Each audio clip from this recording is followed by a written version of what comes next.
ومنفس قدوس أهالو أملاك أمين. أمل عالم تركبوا حزب كريستيان سلام እግዚአብሔር مسخاتم يخون እግዚአብሔር نخلنا يبارخنا እግዚአብሔር نخلنا قدوس منفسو يلأخلنا نلوم عنتي نزراربلو قال لما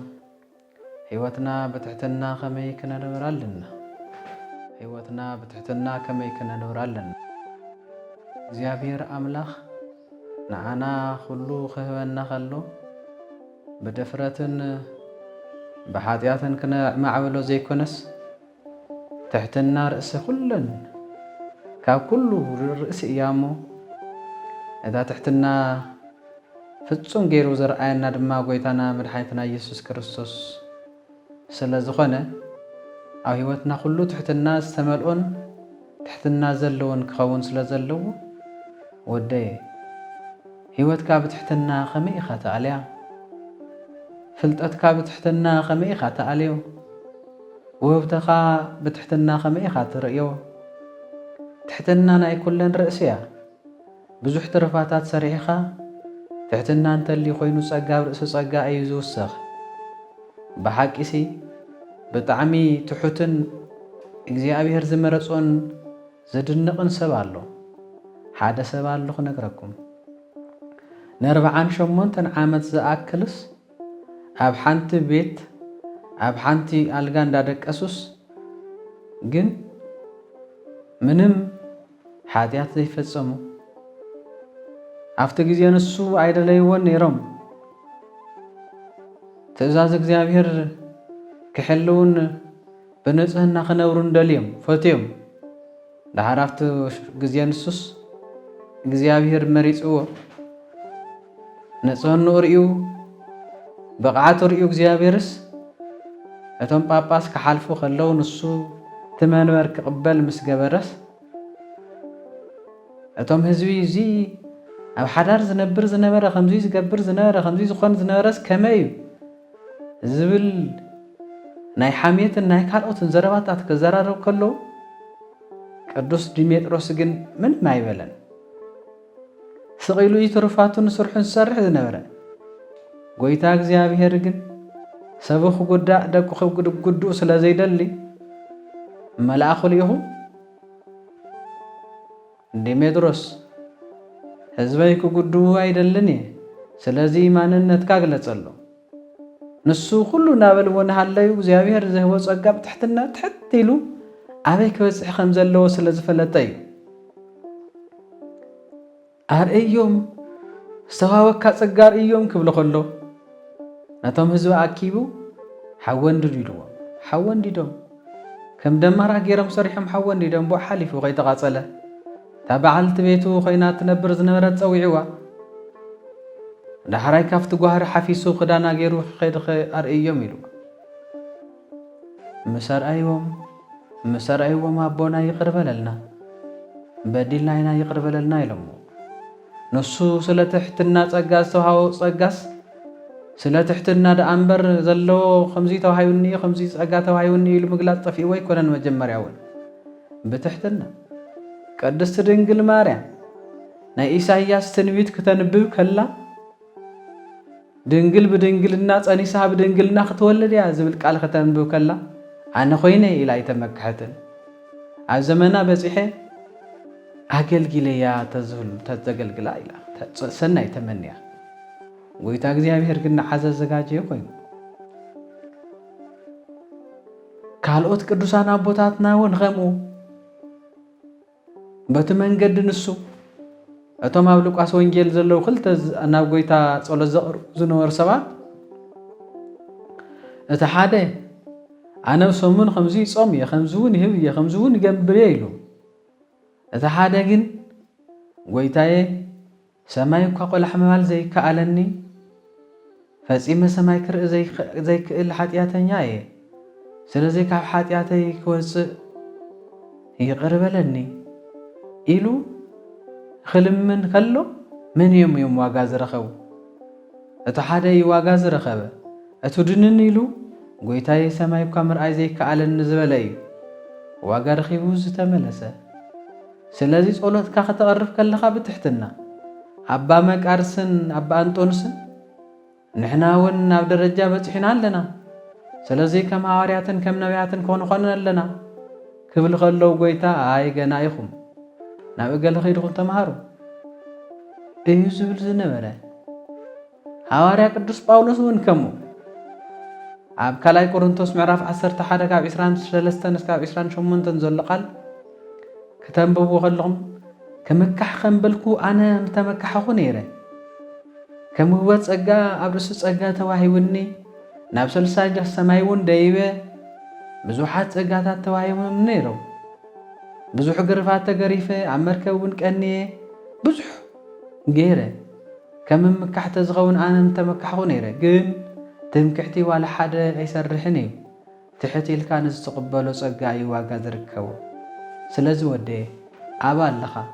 ትሰርሖ ስራሕ ኩሉስ ብናተይ ኮ ኢኹም ዝኾይኑ፣ ብናተይ ኮ ኢኹም ዝተገይሩ፣ ብናተይ ኮ ኢኹም ዝተፈጺሙ፣ ብናተይ ክእለት ኮ ከም ዝኾይኑ ደትብልስ ወይ ከኣስ ትሕት ኢልካ ኢኻ ወደይ ስቕ ስለ ዝበልካስ ትሕትና ሒዝካ መሲሎ ዶ ይረኣየካ ኣሎ? ሱቕ ምባል ኩሉ ትሕትና ኣይኮነን። ሱቕ ምባል ኩሉ ስቕታ ኣይኮነን። ኣበይ ሰዓት ስቕ ትብልለካ፣ ኣበይ ሰዓት ትዛረበለካ፣ ኣበይ ሰዓት ትሕትና ትገብረለካ፣ ኣበይ ሰዓት ስራሕኻ ትሰርሕ ወይ ከዓ ስኻ ክትሕልፎ ዝግባእ መልእኽትታት ክትሕልፈለካ እዚ ክፍለጥ እዩ ዝግብኦ። ኣርምሞ ዝሕዝ ሰብ ቅድሚ ኣርምሞ መሓዙ ትሕትና ሒዙ ተዝኸውን እዩ ጽቡቕ። ኣብ ሓደ ገዳምሲ ሓደ ኣቦ ኣብቲ ገዳም ብጣዕሚ ትሩፋት ዝሰርሕ ብጣዕሚ ድማ እዩ ዝጽሊ ብጣዕሚ ድማ እዩ ለይቲ ዝተግህ ጸሎት ዘቕርብ ዳሕራይ ሰይጣን ክፍትኖ ኢሉ ጸሎቱ ክብትነሉ ኢሉስ እንተወፀ እንተወረደ ሲንሉ ብኸመይ እዩ ሰብ እዚ ዘውድቆ ኢሉ ብኸመይ እዩ ሰብ እዚ ዝሰናኽሎ ኢሉ እሱ ድማ ጸሎቱ ይቕጽል፣ ጾሙ ይቕጽል፣ ትሩፋቱ ይቕጽል፣ ኣገልግሎቱ ይቕጽል፣ ነቦታት ምእዛዙ ይቕጽል። ብኸመይ ዘውድቆ ኢሉ እንዳረኣየ ትኸደ ኣይ በቃ ኣብ ህሊኑ ውሽጢ ኣትየ ብትዕቢት ከውድቆ ኣለኒ ኢሉ ኣብ ህሊኑ ኣትዩ ስማዕ እንዶ ኣብዚ ገዳም እዙይሲ ከማኻ ዝፀውም ሰብ ኣሎ ኢልዎ ቆላሕ ኢሉ ሕስብ እንተበለ ከምኡ ዝጾመ የለን እሱ ፀሓይ ምስ ዓረበ እዩ ዝበልዕ ከማኻ ዝጽልሎ ኢልዎ እንተሓሰበ ንሱ ሙሉ ለይቲ እንዳጸለየ እዩ ዝሓድር ናይ ግሉ ናይ ሕብረት ቤተክርስትያን እውን እወ የለን እዩ ተቐቢልዎ ረኣዮ እንዶ ትሩፋት ከማኻ ዝሰርሕሉ ኣብቲ ነርካቱ እንድኻ ትገብር ንዓኻ ዝመስል ኣሎ ኢሉ እወ ሓቂ ሕስሕሶ ኣቢሉ የለን ምስ በለ መጨረሻ ተጸጉኡ ክለዓል ከሎ ርእይዎ ጎይታዬ ኢሉ ድንን ኢሉ ፍግም ኢሉ ወዲቑ ጎይታዬ ኩሉ ናባይ ገይረዮ ጎይታዬ ኩሉ ናባይ ዓለይ ወሲደዮ ምሕረትካ ከይሓሰብኩ ይቕር በለኒ ሓጢኣተይ ግደፈለይ ብትሕትና እየ ክኸውን ዝነበረኒ ክግባእ ዝኾኖ ክኸድ ዝግባኣኒ ዝነበረ ብትሕትና እየ ክሰርሕ ዝነበረኒ ስለዚ ጎይታዬ ይቕር በለኒ ምስ በለ ጎይታ መሓሪ ስለ ዝኾነ በልካም ማእገር ካልዕሎ ሰይጣን ኢሉ ትትዕቢት ኣውሪድዎ ብትሕትና መምልላስ ምስ ጀመረ ጸጋ ርእሲ ጸጋ ዘይነበሮ ካልእ ጸጋ እውን ተወሲኽዎ ማለት እዩ። ስለዚ እግዚኣብሔር ንዝህበና ጸጋ ትሕት ኢልና ንኽነገልግል ትሕት ኢልና ንኽንእዘዝ ትሕት ኢልና ንኽንከይድ እዩ ዝገብር። ቅዱስ ኤፍሬም ካልኦት ቅዱሳን እውን ከምኡ ብትሕትና ንእግዚኣብሔር ኣገልጊሎም እዮም። ስለዚ ብትሕትና ክነገልግል እዩ ዝግባእ። ወደይ ስቕታኻ ንምንታይ እዩ? ምስ ሰብ ክትዛረብ ስለ ዘየደለኻ ድዩ? ወላ ስቕ ምባል በረከት ስለ ዘለዎ ስቕ እንተኢልካ ኣንደበትካ እንተኸልኪልካ ኮይንካስ ጸጋ ስለ ዝርከበሉ ዲኻ? ጸጋ ስለ ዝርከበሉ ዲኺ ኣብ መዓስ መዓልቲ ኢኻ ስቕ ትብል ዘለኪ? ኣብ መዓስ ሰዓት ኢኻ ስቕ ትብል ዘለካ? ኣብ መዓስ ሰዓት ኢኻ ክትዛረብ ዘለካ? ስለዚ ነዚ ፈሊጥና ኢና ክንግልገል ዘለና እሞ ትሕትና ርእሲ ኩለን ስለ ዝኾነት ትሕትና ክንገብር ይግባአና።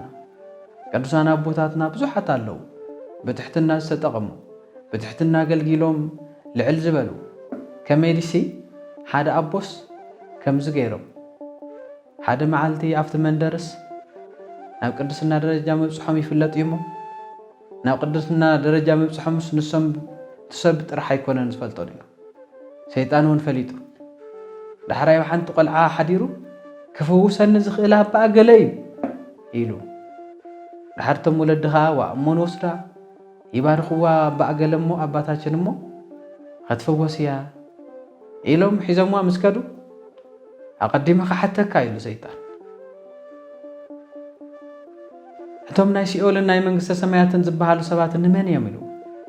أقدم بتعويت كودوغم سلازدالي نسوم دما كابي እግዚአብሔር ዝተውሃውን ቅዱስ መንፈስ ስለዝነበረ ብትሕትና ራእዩ መን ይኸምዙ ኢሉ ዝደፍር እቶም ካብ ሲኦል ዝበሃሉ ሰባት ሓደ ኣነ እየ እቶም ናይ መንግስተ ሰማያት ግን ጎይቶም ይፈልጦ ኢሎም ምስ መለስሉ ብጸሎትካ ዘይኮነ ብትሕትና ኸየ በሪረ ኸይደ ኢሉ ካብ ኣንጽል ኢሉ ወዲቑ ኣቦታትና ጥበቡ ይኽእሉሉ ብጽድቂ ምኻድ ጥበቡ ይኽእሉሉ ብትሕትና ምኻድ ጥበቡ ይኽእሉሉ بصوم مصلاي ጥበቡ ይኹልሉ ናብ ክርስቶስ ምእዛዝ ጥበቡ ይኹልሉ ንጎይታና ድምጽ መስማዕ ጥበቡ ይኹልሉ ናይ ካባ ክብሪ ምድራብ ጥበቡ ይኹልሉ 10 ማዕረጋት አለው በትሕትና ዝርከቡ 10 ማዕረጋት በትሕትና ዝዋሃቡ 10 ማዕረጋት በትሕትና ዝቅደሱ 10 ማዕረጋት ሓደ ሰበብ ጸጋ በጽሑ ክንብሎ ተኾይና 10 ማዕረጋት እንየው ንሳተን ከበጽሖም ይግባ ሰለስተ ንጽሐ ስጋ 4 ንጽሐ ነፍሲ 3 ንጽሐ ልቦና ይባሃሉ ሕጽር ቢልና ምስ ጊዜና ንግለጾ በትሕትና ዝኽየዱ እዮም እቶም ንጽሐ ስጋ ዝበልናዮም ጽማዌ ጣዕመ ዝማሬ ልባዌ ይባሃሉ እቶም ንጽሐ ነፍስ ዝበልናዮም ድማ አንብእ ኩነኔ ሁሰት ፍቅር እቶም ንጽሐ ልቦና ዝበልናዮም ድማ ተሰጥሞ ብርሃን ነጽሮ መላእክት ከዊነ እሳት ይባሃሉ እዞም 10 ማዕረጋት በትሕትና ሒዝካ ምስከድካ ናብ ቅዱስና ደረጃ ትበጽሕ እስኪ ንዘርዝሮም ንጽሐ ስጋ ጽማዌ ማለት እንታይ ማለት እዩ ጽማዌ ማለት ስቕ ምባል እዩ ሃልወተ እግዚአብሔር ንሓሰብካ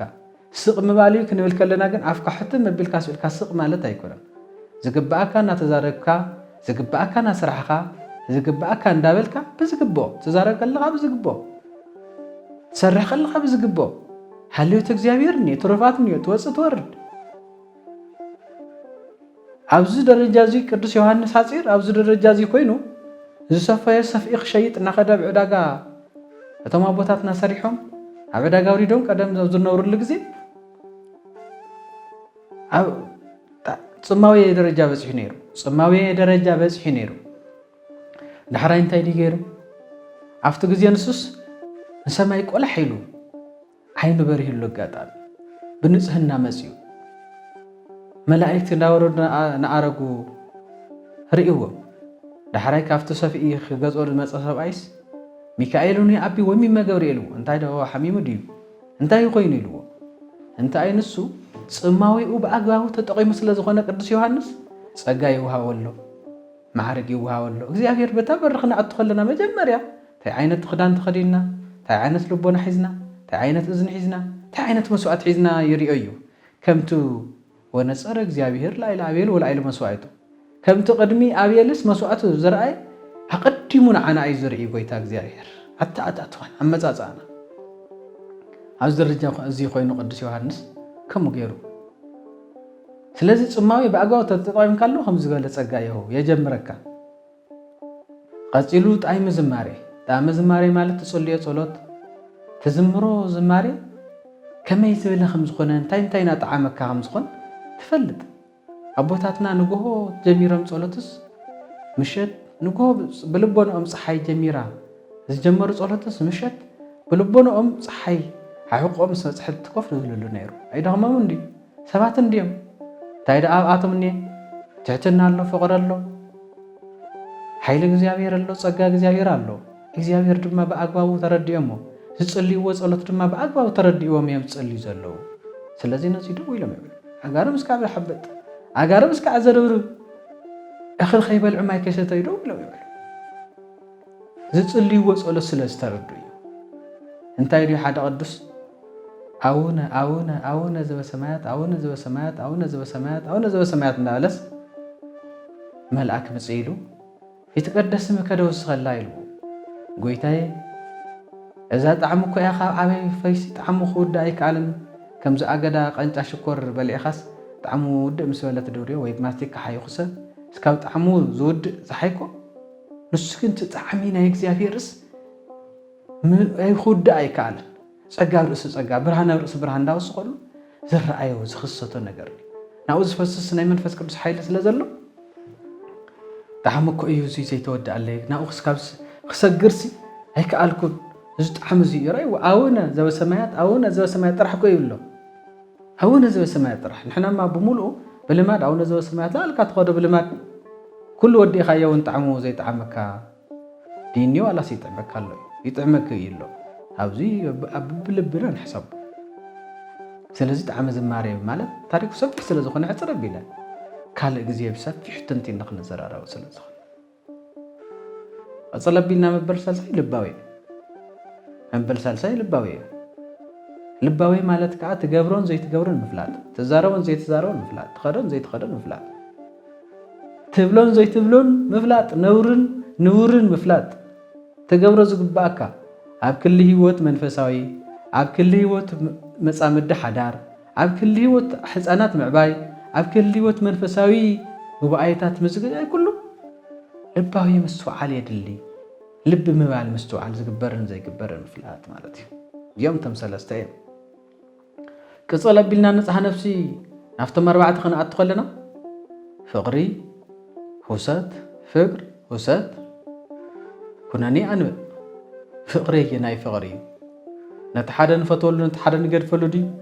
حاصير نويح زأمن زي أمن الزبلي أيكونن بإجابير نقوله معرف مفتاوي معرف مفتاوي نقوله يفقري فتصم درجة خبز حكا زخلون كم بعد خاجر كغطريو خلقا يفقري فتصم زخون مالتي عغز لابيلو حسد مالت دما عاوز خوينكاس أو كالو بوتاتات زلو رأيوت مرعي مالتي ازوكو زو مستفلالو هيزي فيس تو فيس قص نقص فيت لفيت مرعي زبال تكنولوجي تصريحيني ممكسيو أوزيا بيتنايو هقدمو أبا እግዚአብሔር يسرحيو እግዚአብሔር ካዱ ሰርحلنا ስራሕትታት ኢና ንሕና ድማ ንጥቀም ስለዚ አይ ወስኪ አብዙ ኮይንካስ ናብ ካለ ኤልሳስ ወላ አዴራ ቦቱ ኮይኑ ዝመኸሮ ምኽርስ ኣብ ቦቱ ኮይኑ ሰሪሕ ፈሊጥዎ ርእይዎ ኣብ መንጎ ሰማርያን ሶርያን ሬማት ትበሃል ቦታ ነይራ ኣብኡ ወዲ አዴር አውሽጥ ሚኒስተር አጸዊዑ ተናይ ሰማርያ ንጉስ ከይቀደመና ታሬማት خن حصرالنا يلو تناي سوريا نقص أحراي إلسا سلزرأيو بوسط معارقنا توتيح سلزنمر إلسا نتناي سوريا ناي سماريا نقص سويو ولد أدير تابوتا حصرا سلزرلو قديم كحصر رايلو نبيت أجزاهر نايك زاهر أمن تخوني لي أدالي يكون دحراي إذا قال زيا ود أدير مسحت مسمعة بتعم تناديدو مانيو مستير يوصيلو أي مستر كذا وصحي لني لما تمن استراتو نجارجن أو دوتاين نبي اللوم تنبي نسو رأي كم زرق كيف فلت الله نبي اللوم تنبي نسو إيو نجير وهم زخون خدم تسويلو بناي مدر حيلي خدم تسوي إلو تبكي بناي مدر حيل زخون يلا نجزي أبيهر حيل تعرف خوينو نايك زهر حيل زي شنف ما نم نجاريل مسمرتو نساتم دك أمزمرو ناي إلسا دك أمزمر فرحو توم سراويت مسرائي أبوي سراويت مسيوم كحزنا إلى أجو خازو الدي كافتم مسانا زلو كافتم موزيز تريم زلخا توم مسانا زلو يبزحو كافتم تريم زلخا سراويت اكزيهير يبزحو توم ملاعيت يبزحو ساتم كنفن في رقيكو حلو دالو يب قويتا يقلت صلو يلو نقوم انت قلي صلو مالتي سلازي ناي حسات حسب بزوالة أقلالسا حسات كمزي عاوزو خنكاس أب كالق تريو مالتي نسو نساتم وصيو وزي أبير ልቦኖም ድምዝዝ ኢሉ ናብ መን ትደልይሉ ኤልሳዕ ኢልዎም ባዕሉ ናዛረቦም እንዳሃለ ፍጹም ክርድኦም ዘይከኣል ብናይ ምድሪ እንተመፂኻ ንናይ እግዚኣብሔር ሓይሊ ክተሸንፎ ይትኽእልን ኢኻ ስለዚ ኤልሳዕ ድማ እዞም ናይ እግዚኣብሔር ምርኮ ዝኾኑ ምስ ናይ ሰማርያ ንጉስ ኮይኑ እኽሊ ኣብሊዖም ሰዲዶሞም እዩ ወዳእታ ስለዚ ህርሰት ማለት እዚ እዩ ኩነኔ ማለት ድማ ፍጹም ስጋ ንነፍሲ ምግዛእ ማለት እዩ ፍጹም ስጋ ንነፍሲ ተግዛእ ከለኻ ኣይትደክምን ትሰግድ ከለኻ ኣይደክምን ትጾም ከለኻ ኣይትደክምን ትጽሊ ከለኻ ኣይትደክምን እዚ እዩ ህርሰት ማለት ድማ ኩነኔ ማለት ድማ ፍጹም ዘይምድካም ማለት እዩ ኣብቲ ደረጃ ንሱ ክትበፅሕ ግን ዘሙና ገለጽናዮም ዝነበርና ማዕርካት ብትሕትና እተገልገለሎም ኣለካ ቀፂሉ ኣንብ እዩ መበራብሒ ኣንብ ክንብል ከለና ከዓ ርስቲ ጎዲልኒ ኣቦ ሞይተኒ ሓፍቲ ሞይታትኒ ካልኦት ዝብሉ ነገራት ዘይኮኑስ ናይ ባዕልኻን ናይ ሓውካን ሓጢኣት ብምዝካር ናይ ሰማዕታት ሞት ብምስትዋስ ግፍዒ ወዲ እግዚኣብሔር ንዓና ኢሉ መስቀል ዝኸፈሎ ዋጋ ብምዝካር ተነውዖ ንብዓት ብትሕትና እግዚኣብሔር ዋጋ ይቕድስ ይውስኽ ማለት እዩ እዚኦም ከዓ ንፅሓ ነፍሲ ይበሃል ብትሕትና ክስርሑ ከለዉ እተን ዝበልናዮም ንገለፅናዮም ደረጃ ትበፅሕ ናይ መወዳእታ ሰለስተ ንፅሓ ልቦና ዝበሃሉ ኣብ ፍጹምነት ደረጃ ዝገብሩ ትሕትናኻ እውን ፍጹም ዝገብሩ ኣብ ልዑል ደረጃ ዘብፅሑኻ ነፃሪ መላእክት ተሰጥሞ ብርሃን ከዊነ እሳት ኣብ ብርሃን ውሽጢ ምእታው ዝብርሃን ናይ ምድሪ ዘይኮነስ ናይ ሰማይ ብርሃን ምጥቃም ቅዱሳን ኣቦታትና ኣብቲ ደረጃ ንሱ ክበፅሕ ከሎ ብትሕትና ንእግዚኣብሔር እናገልገሉ ኣብ ዝተሰጥሞ ብርሃን ይኣትዩ እዚ ናይ ምድሪ ብርሃን ዘይኮነስ ናይ ሰማይ ብርሃን ይወሃቦ ሰማይ ተኸፊቱ ረኣየ ዝብል ምስጢር ሰማይና እናተገለጸሉ ብርሃን ሰማይና ተረኣየ ስለዚ እዚ ድማ ኣብ ብርሃን ምምሳጥ ኣብ ናይ ክርስቶስ ብርሃን እየ ዝበሎ ስኢልና ከም ቃል እንትንትኖ ዘይኮነስ ከም ህይወት ንወስዶ ስለ ዝኾነ እቲ ብርሃን ንሱ ናብ ዘለዓለም ክብሪ እኮ እዩ ዘብፅሕ ናይ ክርስቶስ ብርሃን እኮ ብልቢ ተተረዲእኻ ይኮንካ ኪልካ ብቓል ብላዕሉ ላዕሉ እንተኮይኑ ይርዳእካ ናብ ውሽጢኻ ርኢኻ ናብ ውሽጢ ቃእቲኻ ግን ትነብረሉ በተለይ ትኮንካ ትነብረሉ በተለይ ትኮንኪ ብሓቂ ብርሃን ናብ ብርሃን ካብ ብርሃን እናኸፈለ ንፃሪ ብርሃን እንዳርኣኻ ፍቕሪ ክርስቶስ እናርኣኻ መላእክት እናዘመሩ እናመስገኑ ቅዱስ ናበሉ ብፁዓን ንጹሃነ ልበስ ማእመንቱ ይረአዩ ወለ እግዚኣብሔር ንጹህ ልቢ ክህሊ ከሎ እግዚኣብሔር ትርኢ ኣብዚ ምድሪ እኮ ተዓፊኑ እዩ ዝኒሄ ሰብ ኣይርእን እኮ ዘሎ ናይ እግዚኣብሔር ሓንቲ መዓልቲ ተዘሪእና ሰማይ እኮ ሓንቲ መዓልቲ ዘውዕል የለን ቅዱሳን ሓንቲ መዓልቲ ዘውዕል የለን ምስሩ ዝሕድር የለን ፍሉይ ቦታ ኣሎ ፍሉይ ጥዑም ቦታ ኣሎ ብርሃን ጻድኢደ ብርሃን ጽሉ ጻዕዳ ዝኾነ ብርሃን ኣሎ ናብኡ ኸትርኢ ተሰጥሞ ብርሃን ማለት ኣብዚ ምምሳጥ ማለት እዩ ሰብሉ ናይ ዝኾነ ቴክኖሎጂ እኳ ሪኡ ከሎስ ቴክኖሎጂ የድንቕ ናይ እግዚኣብሔር ስርሒት ተዘርኢ ደቓ ክንደየናይ ምተደነቀ ክንደየናይ ግን ክግለጽ ዓይንና ክግለጽ ኣለዎ ልቦናና ክህነጽህ ኣለዎ ክንስተኻኽል ኣለና እሱ ክንሪኦ ንመን ደዘጋጅይዎ እግዚኣብሔር ንዓና ንመን ድኽቦ እግዚኣብሔር ንዓና ብትሕትና ኮይንና ኣብ ንጽልየሉ ኣብ ንግልገለሉ ተሰጥሞ ብርሃን ማለት ኣብዚ ብርሃን እዚ ምሳጥ ንጻረይ መላእክት ማለት ከዓ መላእክት ምርኣዩ መላእክት ክወርዱ ከለዉ ክኣርጉ ከለዎም ምርኣዩ ኣብቲ ብርሃን ክትምሰጥ መላእክት ክትርኢ ከለኻ ሓደ ግዜ መቃርስ ኣሕዋት ናይ ምጉብናይ ሓሳብ ኣብ ህሊኑ ተፈጢሩስ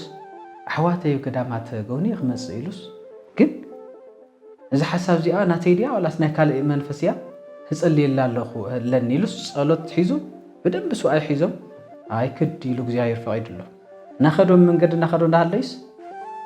ክዳን ዘይብሎም ኣቦታት ኣብ መንገዲ እናተጓዓዙ ርኢዎ ብሽሙ መቃርስ ኢሎም ብሽሙ ቆልሓ እንተበለ ጥራዮም እዩ ክዳን የብሉ ንምዃኑ ኣብዚ ምድሪ ንጉስ ይነግስሉ ዶ ጳጳስ ይሽወም ኣሎ ዶ ብርሃን ፀሓይ ይበርህ ኣሎ ዶ ኢሎም ኣብ ምድሪ ኮይኖም እዮም ከምኡ ዝብሉ ዘለዉ ናይ ፀሓይ ብርሃን ኣመና ፀሓይ ብርሃን ብፍልጠቶም ብርቀቶም ኣይርእይዎን ማለት ኣይኮን ንርእይዎ እዮም ንዓኻትኩም ከመይ ይስማዕኩም ኣሎ ንሕና ብርሃን ተሰጥሞ ብርሃን ኢና ኒና ንሕና ናይ ክርስቶስ ብርሃን ኢና ካብዚ ናይ ብርሃን እዙይ ዝበልፅ ግዜና ንሕልፍ ንሕና ኣብ ንጻሬ መላእክት ዝበዝሐ ግዜና መላእክት ዝወርድዎ ዘገልግልዎ ኩሉ ኣብ ምርኣይ ምስኣቶም ኣብ ምስታፍ ምስጋና ምስኣቶም ኣብ ምዕራግ ኢና ዘለና ኣብዚ ናይ ምድርስ የለና ዝብል ክገልጽሎ ደልዮም ንምዃኑ ንጉስ ይነግስ ኣሎ ኢሎም ኣብ ምድሪ እዮም ነይሩ መቃርስካ አይዞኻ ሰባት ኢና ኣጆኻ ኢሎም ምልስ ኢሉ ትመልስ ምምላስ ገዲፉ መቃርስ ንምዃኑ እንታይ ትኽደኑ እንታይ ክትበልዑ ኢልዎ በቱናቶ ነባብራ ዓቂንዎ ምግብና ተፍቱ ባሕሪ ዘሎ ትሪኦ ኣለኻ ደቆዘለ ንሶ ጥዒሙ ክርስቶስ ይበና ምግብና እንተ ልብስና ግን ክርስቶስ ይባሕሉ ኢሎሞ ኣይቆረምን ብርሃን ክርስቶስ እዩ ጋሪድዎም ዘሎ ንመቃርስ ክገልጽ ደልዩ እምበር ከምኡ ኢሎም ናብ ኩሉ ሰብ ጥራዮም ይኸዱ ማለት ኣይኮነ ብርሃን ናይ ክርስቶስ ኣብኣቶም ኣሎ እዩ ነፀብራቕ ብርሃን እዩ ኸተርኢ እምበር ንዓቶም ዕራቆም ኣይትሪኦም ከም ፈጣጥሮ ኣዳምን ሄዋን ከምኡ ነይሩ ተፈጣጥረ ናፍቱ ናይ ቀዳማይ ደረጃ ጸጋ መብጻሕ ስለ ዝኾነ ደቂ እግዚኣብሔር ብትሕትና ዝጸጋ እዚ ይርከብ ብትሕትና ዝጸጋ እዚ ይብጻሕ ብትሕትና ዝመዓረግ እዚ ይብጻሕ እዚ እዩ ብዙሕ ግዜ ናይ ምድሪ ቴክኖሎጂታት ናወዳድርና ስለ ንኸይድ ኣብ ቀረባና ዘለዉ ናይ ምድሪ ቴክኖሎጂታትን ካልኦታትን ስለ ዝኾነ ናፍቶም ብርሃናት እዚኣቶም ክንሪኦም ኣይከኣልና ንኽንሪኦም ግን ዕለት ዕለት ኣብ ቤተ ክርስቲያንና ብንጹርን ብንጹሕ ልብን ክንርኢ ከለና መላእክት ኣለዉ ቅዱሳን ኣለዉ ብሓቂ ብምስትውዓል ምፁ ልቢ ብምምጻሕ ምፁ ትርእይዎ እዚ መበል ታሻዕ እዩ መበል 10 ከዊነ እሳት ተሃዋስያን ኣብ ቅዱስ ባሲልዮስ ተሃዋስያን እዝዋኖም ክዓርፉ ከለውስ እስካብ እቶም ተሃዋስያን እውን ዝሕርሮም ዝኸውን ከዊነ እሳት ናይ እግዚኣብሔር ክብሪ ናይ እግዚኣብሔር ጸጋ ባኻ ምሕዳር ማለት እዚ ኩሉ ብትሕትና ዝርከብ ጸጋ እዩ እዚ ኩሉ ካብ እግዚኣብሔር ዝወሃብ ጸጋ እዩ ብትሕትና ኮይንካ ትረኽቦም ጸጋታት እዩ ስለዚ ስቕ ትብለሉ ትኽእል ኣበይ እዩ ትዛረብሉ ትኽእል ኣበይ እዩ ትሰርሐሉ ትኽእል ኣበይ እዩ ትሩፋት ተበይ ኢኻ ትገብር ሓበይ ኢኻ ትሰርሕ ዘለካ ከመይ ኢኻ ትጽሊ ከመይ ኢኻ ትጽውም ክንፈልጥን ክንትኽክል ክንከውን ይግባእ ብልማድ ምውዓል ምሕዳር ግደፈዎ ምውዓል ምሕዳር ተወዳኢ እዩ ኣብ ናይ ዘለዓለም ቤት ሓዲርና ዶ ኣብ ናይ ዘለዓለም ክብሪ ወሪስና ዶ እቲ ዝውረስ ኣቦና ንወርሰሉና ዲና ወርሲ ክብሪ ተኻፈልቲ ወረስቲ ዲና ኒና ኣብ ፀጉኡ ዲና ኒና ጎይታሲ ናይ ደቀ መዛሙርቱ እግሪ ድንን ኢላሓፂዩ ጎይታ ባዕሉ እቲ ጎይታ እቲ ንጹህ ተቦ ትፈቃድ ትጥዑም ትህይወት ትምዓዛ ኣቤት ክርስቶስ ምስማዕ ኣቤት ክርስቶስ ምርኣይ ክጥዕም ኣቤት ምስ ክርስቶስ ምዃን ክምቅር ሓንቲ ግዜ ንዑ ንኩሉ ግዜ ኢኹም ትተርፉ የለኹምን ማለት እኮ ኣይኮነን ኣለኹም ኢኹም ምሉእ ይኹን ቅርብ ኢልና ብምሉእነት ክንቀርቦ ከለና ሰናይ ብጣዕሚ ስለዚ ብትሕትና ናብ ጎይታና ክንቀርብ ንጎይታና ክንገልግል እግዚኣብሔር ድማ ምሳና ክኸውን እዩ ስለዚ ኣብ ዓለም ብናይ ዓለም ምኻድ ይኣክል እዩ ትዝፀውዓና ትዘኽብረና እግዚኣብሔር ብትሕትና ኮይና እግሪ ክሓፅብ ከሎ እቲ ጎይታ ትልዑል ናይ ሰብ ናይ ዝፈጠሮ ፍጡር ክሓፅብ ከሎስ ክንደየናይ ትሕትና ዘርእየና ዘሎ ኣይኮነን ዝበሉ ነይሮም ንጴጥሮስ ኣነ ተሓዚበካ ክብል የብልካ ክትምስተዋለ ኣይንስ ኣይኮነን ጥራሕ እንድሕርهم ኮይኑስ እግረይለ ኢደይለ ርእሰይለ እዩ ምስ በለ እግርካ ተሓፂብካ መላእ ኣካላትካ ተሓፂብ ኢሉ ድንን ኢሉ ሓፂቡ እንታይ ዘርእየና ዘሎ ፍጹም ትሕትና ኣበይ ደረጃን ጸጋን ከም ተብፅሕ ክርእየና ደልዩ ንሱ ናትና እግሪ ስለ ዝሓፀበ ጸጋ ዝረክብ ኮይኑ ኣይኮነን ሙሉእ ኣምላኽ እዩ ልዑል እዩ ወሃቢ እዩ ካብ ባዕሉ እዩ ኩሉ ንዓና ግን ከምኡ ተጌርካ ንስኻ ንሓው ከምኡ ተጌርካ ክብሪ ተረክብ ኢኻ ትሕተልካ እቲ ናይ ትዕቢት መንፈስ ካባኻ ጠፊ እዩ ኣንደበትካ ብኣግባቡ ተጠቂምካዮ ጸጋ ተረክብ ኢኻ ብዝብል እዩ እሞ ብሓቂ ብለኩም ኣለኹ ሰናይ ምስ እግዚኣብሔር ምዃን ምስ ዓለም ምዃን ይኣኽለና ደቂ እግዚኣብሔር ትዝተዋሃበና ጸጋና ዝተማቕሩ ኣፈጣጥራና ንኽብሪ እምበር ንሕስረት ኣይኮነን ወይበትና ህወት መንፈስ ቅዱስ እምበር ህወት ስጋ ኣይኮነን በዚ ናይ ምድሪ ክንዛወር ኣብዚ ናይ ምድሪ ክንበኳዕ ኣይኮነን ተባሂቡና ዘሎ ስለዚ እግዚኣብሔር ኣምላኽና ዘመኑ ባሪኹ ቀዲሱ ብትሕትና ናብ ልዕልና ክንበፅሕ ትሕት ዝበሉ ልዕል ክብሉ እዮም ከም ዝበሉ ትሕት ኢልና ብትሕትና ኣብ ልዕልና ክንበፅሕ ቅዱስ ፍቃድ ይኹነልና አንደበትና ሰውነትና ሁሉ በአግባቡ ተጠቂምና ኣብ ዝድለ ጸጋን ደረጃ ማዕርግን ክንበጽሕ ናይ ኣምላኽና ቅዱስ ፈቃድ ይኹነልና። ዘመንና ዘመን ሰላም ዘመን ረህዋ ገይሩ ብሓቃዊት መንገዲ ብሓቃዊት ህይወት ክንመላለስ ትሕትና ለቢስና ርእስና ተፋቂርና ንስኻ በለ ንስኺ በሊ ንስኻ ሓፍተየን ከዚ ንስኻ ሓወየ ካዚ ተባሂልና ብትሕትናን ብፍቕርን ክንነብር ቅዱስ ፈቃድ ይኹነልና። ንኩሉ ዝባርኽ ኣምላኽና ይባርኸና። ስብሐት ለእግዚአብሔር።